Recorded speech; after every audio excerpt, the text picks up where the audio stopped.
The sound of the wheels has me mesmerized, decrescending upbeats as the train slowed down to a halt.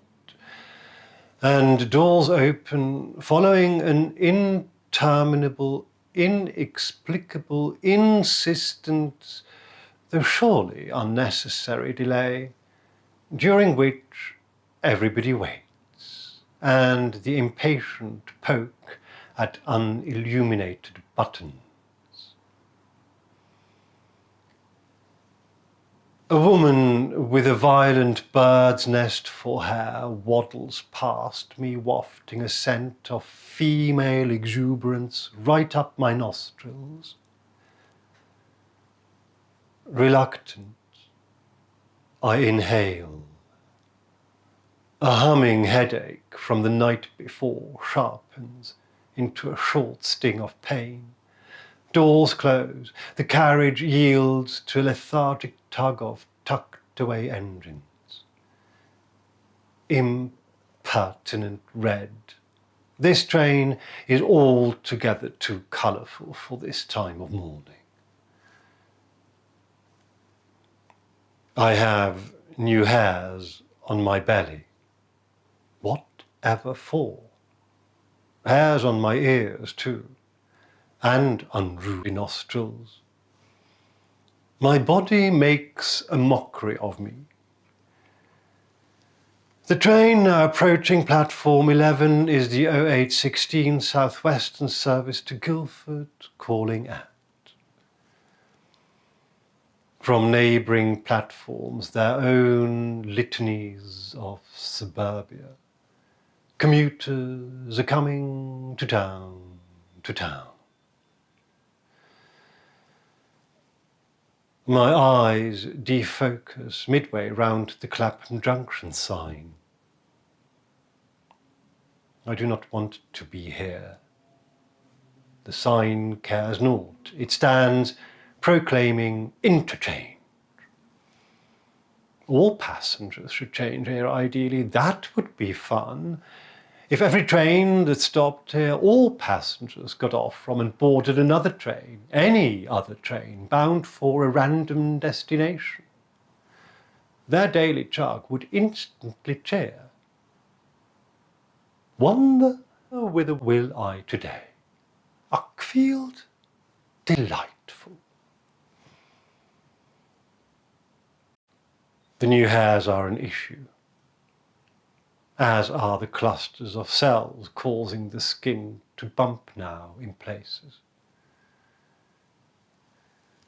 My doctor reassures me they're harmless, just keep an eye out. But these notwithstanding, and disregarding the hum in the head, which has since pitched down to an almost agreeable rumble, I feel surprisingly gruntled. Another train, another gorge of goers to work.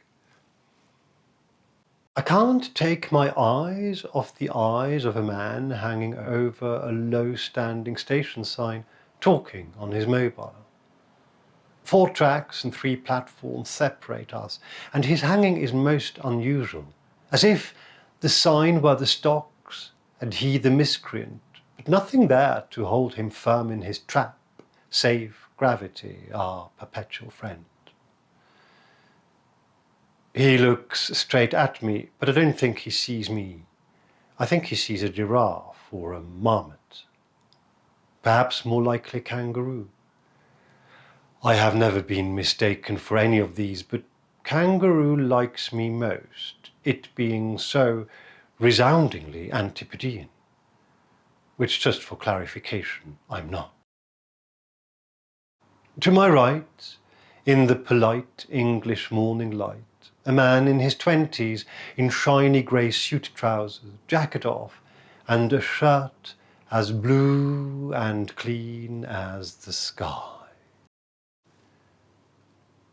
I feel like standing next to him and putting my hand on his shoulder, inclining my head toward his collar and breathing in the warmth of his neck where his hair is tapered, folding my arm then around him and laying my hand on his chest, just there, by the mound of his major pectoral.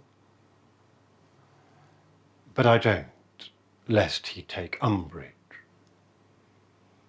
The 0826 Southwestern service to Shepperton, calling at Earlsfield, Rains Park, New Malden, Norbiton, Kingston, Hampton Wick, Teddington, Fulwell, Hampton, Kempton Park, Sunbury, Upper Halliford and Shepperton. I've done it before, I can do it again.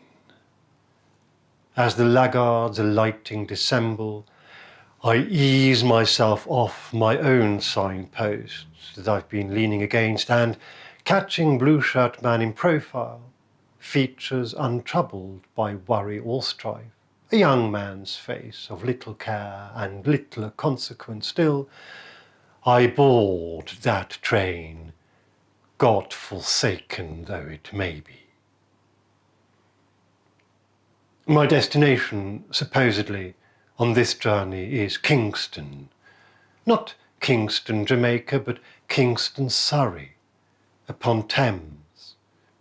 It is pretty in a home counties kind of way that elevates ordinary to virtue and says it's all right as long as it's nice. Kingston is nice, and since Pat Vowell has branched out there, it's also in one pocket scrumptious. Not to mention the 7 brothers from Afghanistan who set up shop here as purveyors of superfine wraps. But they didn't last long, more's the pity. After 10 in the evening, in an attempt at making things just ever so slightly more cumbersome than strictly required, the station master shuts the entrance, and you have to go looking for a side door hidden some 20 yards down the road.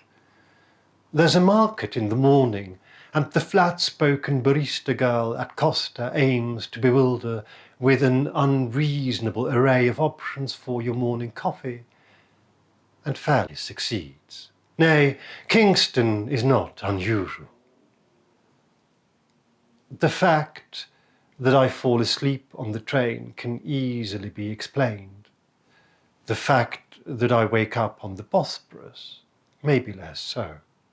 But you breakfast where you rise, and it is not for me at this moment to challenge that principle any more than to question the logic that claims to govern geometry or time.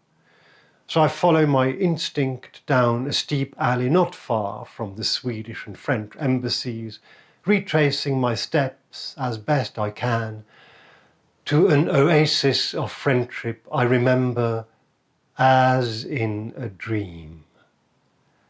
The Limon Lubaci, a garden of peace.